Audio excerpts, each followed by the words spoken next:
সনাতন ধর্মের মানুষ এই দেশের নাগরিক, তার অধিকার আমার সে অধিকার।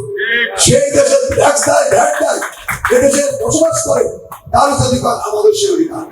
আর একটি বিশেষ রাজনৈতিক দল বিগত সময় এই হিন্দুদের সম্পদ বলে তারা ব্যবহার করছে।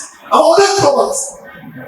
আমি মানুষ, আমি আমার মানসিকতা, আমি আল্লাহ আমাকে সৃষ্টি করেছে, ভগবান আপনাকে সৃষ্টি করেছে, ঈশ্বর একজনকে সৃষ্টি করেছে, গড একজনকে সৃষ্টি করেছে।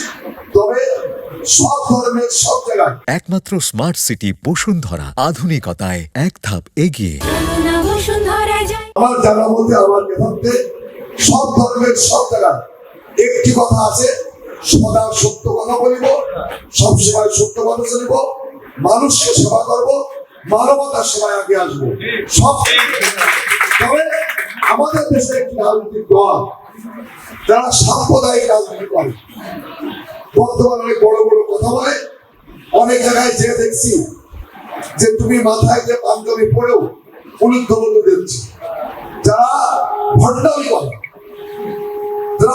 করে, যাদের দলের ম্যানিফেস্টো আছে সাম্প্রদায়িকতা, আর বিএনপির ম্যানিফেস্টো আছে সাম্প্রদায়িকার ঊর্ধ্বে জাতীয়তাবাদী দল। এই জাতীয়তাবাদী দলে হিন্দু, বৌদ্ধ, খ্রিস্টান, ইহুদি, সকল ধর্মের সকল বর্ণ মিশ্রিত, সকল ধর্মের সকল বর্ণের মানুষকে বাংলাদেশি জাতীয়তাবাদের চেতনায় উদ্বুদ্ধ আমরা বাংলাদেশি। এই জামাত ইসলামের কোন দলে কি কোনো হিন্দু নেতা আছে? আছে?